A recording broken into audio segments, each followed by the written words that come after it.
invitation, particularly from Dr. Lina Stanislavskas for getting in touch. It's a great honour to be here. The story of Sugihara is one that I knew vaguely before, so it's a tremendous honour to be here and learn more about that story from the very fountainhead of knowledge on the subject. So that's a wonderful honour to be here. Thank you very much. Sugihara's story here is a bright spot in what is otherwise an extremely dark period of history. And it's a period, I think, that obviously Lithuanians understand that darkness of that period very well, as do Poles.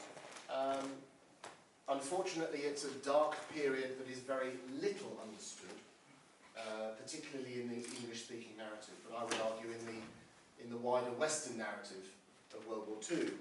Bear in mind, please, that in the British narrative of World War II, this period that we're talking about, primarily between September 1939 and May 1940 at least, is what we call the phony war. This is the period of the war in which nothing much happens, because we haven't yet been attacked. So Britain has declared war on Germany, as it does on the 3rd of September 1939, in response to the German attack on Poland. It, of course, doesn't declare war on the Soviet Union for their attack on the 17th. But from then on, there is very, very little in the way of British action. There is some desultory bombing of German naval targets, for example. There is some leafleting raids by the RAF on Western Germany, dropping leaflets on the German people rather than bombs, in the hope that by dropping those leaflets, which urge the German people to cease and desist and to rise up against their Nazi rulers, that in some way the war could be brought to an early end by leafleting. So we are effectively fighting in 1939 with vowels and consonants alone. We are fighting with words alone, which is not a very edifying situation to be in.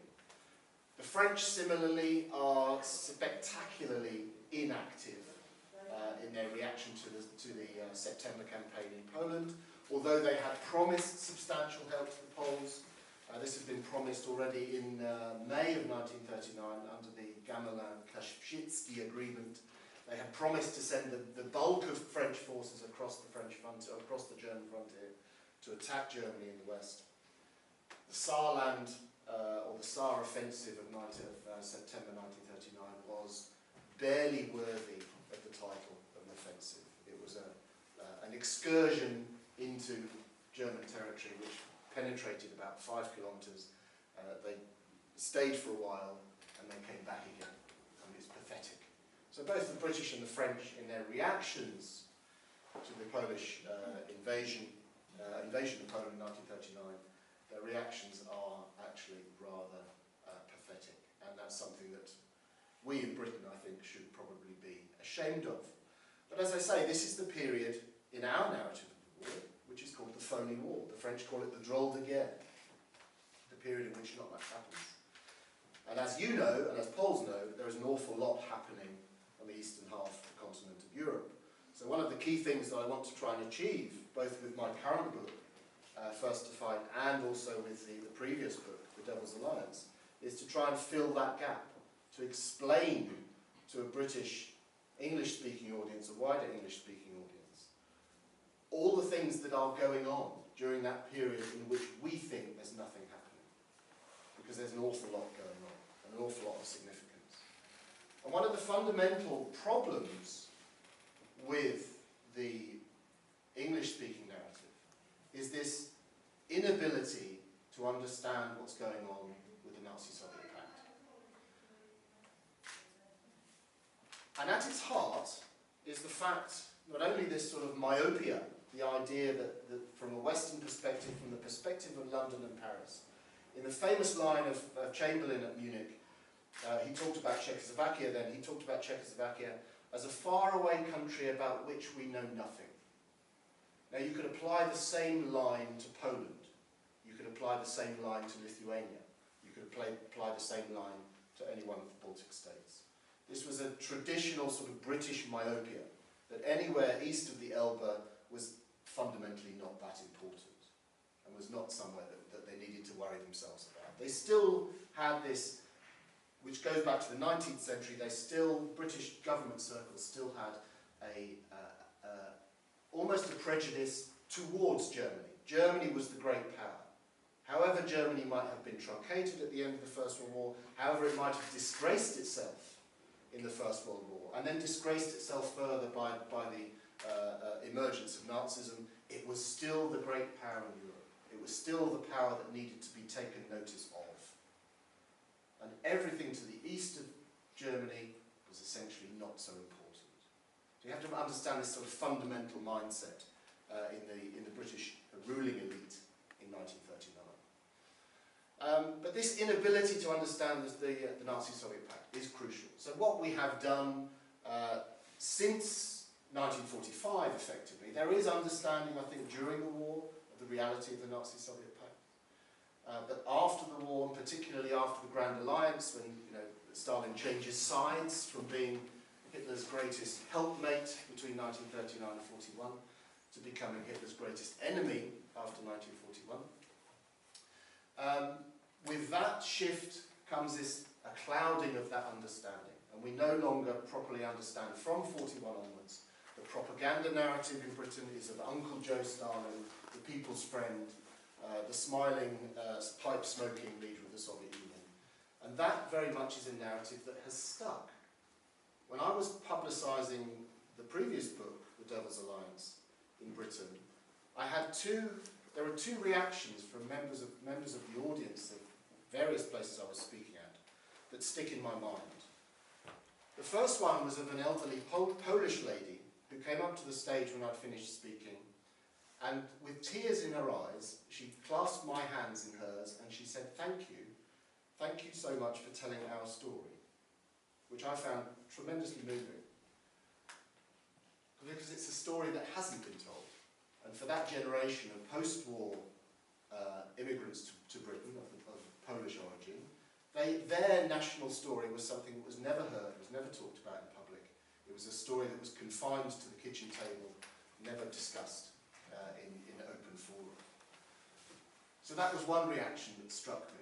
And the second reaction was from an ordinary British elderly man in an audience who raised his hand and wanted to ask a question, and it came around to him, and he again, in a voice shaking with emotion, he said to me, how dare you say these things about Joseph Stalin?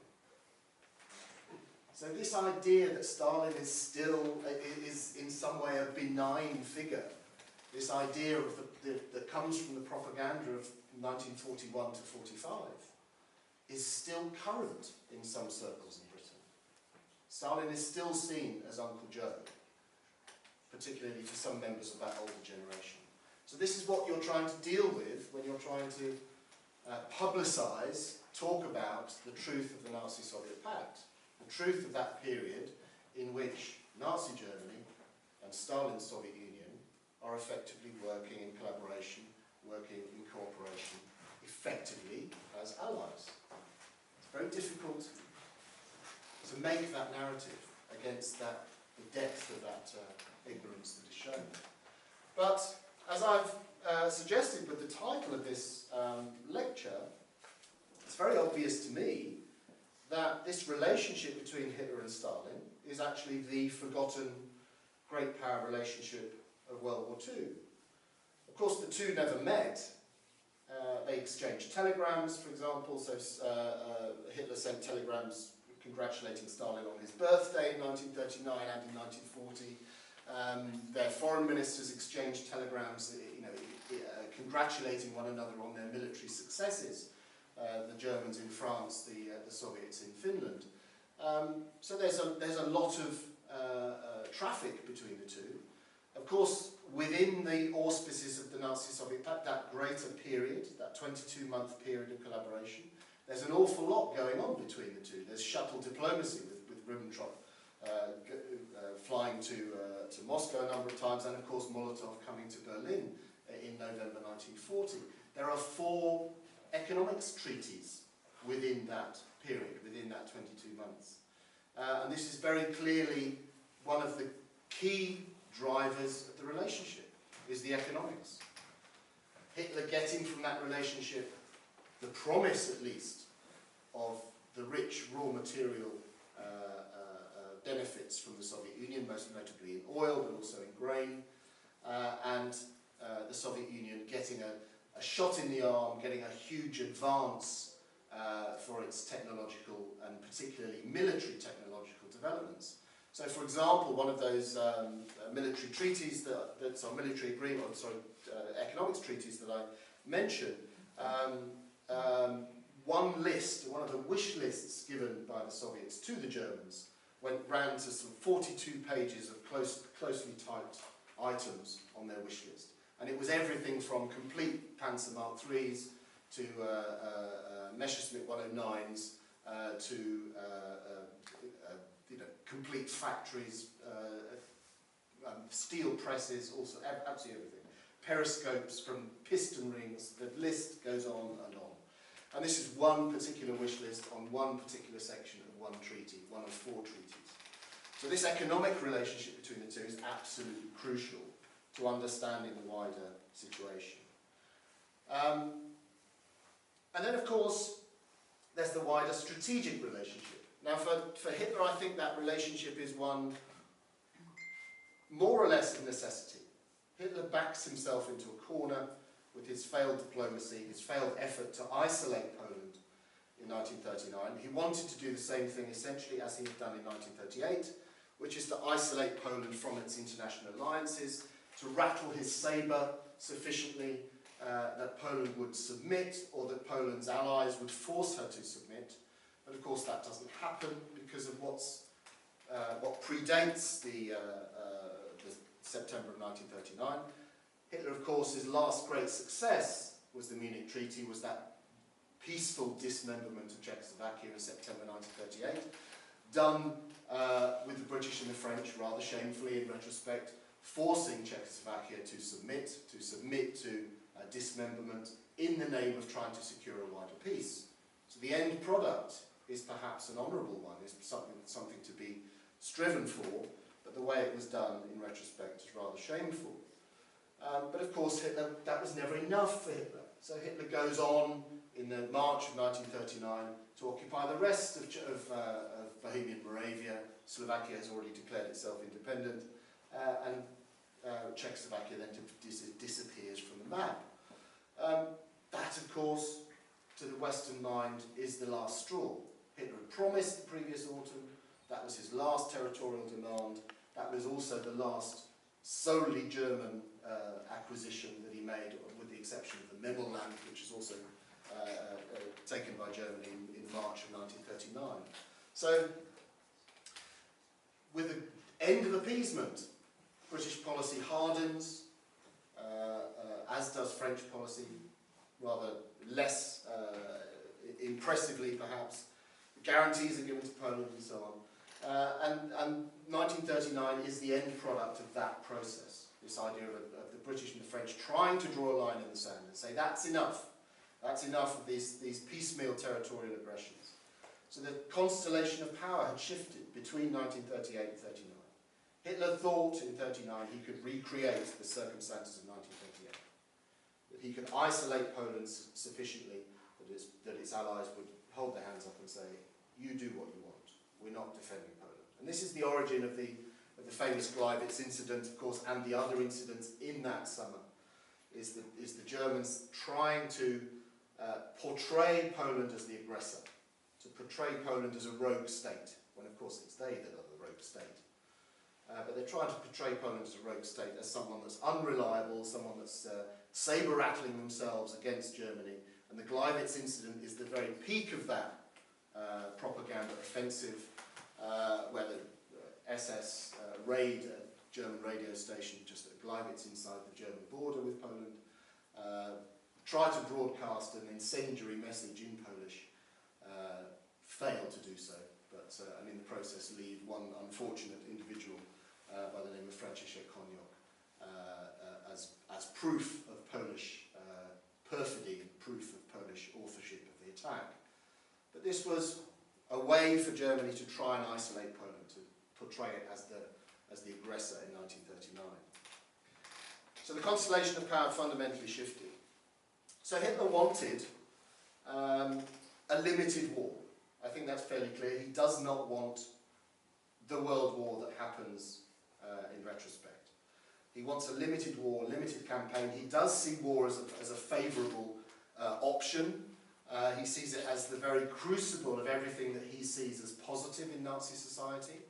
Warfare, in the same way as Mussolini says very similar things, war is seen as a very positive, the midwife of heroism, the midwife of everything that's good in fascist society. Hitler sees it in the same way. Interestingly, Stalin views warfare in a very similar way. So this completely disproves the Western narrative, which still holds that Stalin's motivation for signing the Nazi-Soviet pact is fundamentally defensive. The Western narrative says Stalin had no choice. The British and the French didn't want to play ball with him in 1939. The only offer on the table was from Hitler, and of course he knew that he was going to be attacked at some point, so he signs the Nazi-Soviet pact as a way of keeping distance from Hitler, giving himself time to rearm, all of that. That's the Western narrative. Unfortunately, it's nonsense.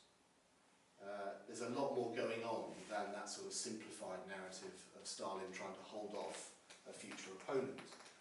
The first point, of course, with Stalin's motivation is that he is willing, very willing, to use the prospect of war on the continent of Europe to further his own aims.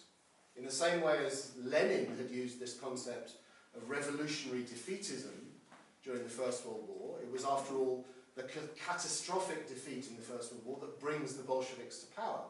So with the same mentality, Stalin viewed the prospect of war in Europe, particularly between Germany and the Western powers, potentially as the motor of another stage of history, as the motor of bringing the Bolsheviks to power across all of Europe, not just in the Soviet Union, but across all of Europe. And this is very clear in a lot of the diplomatic correspondence of the time. Abundantly clear. It completely disproves the defensive narrative. So Stalin, of course, has his economic motivation, access to all of that German technological prowess, and he has his strategic motivation.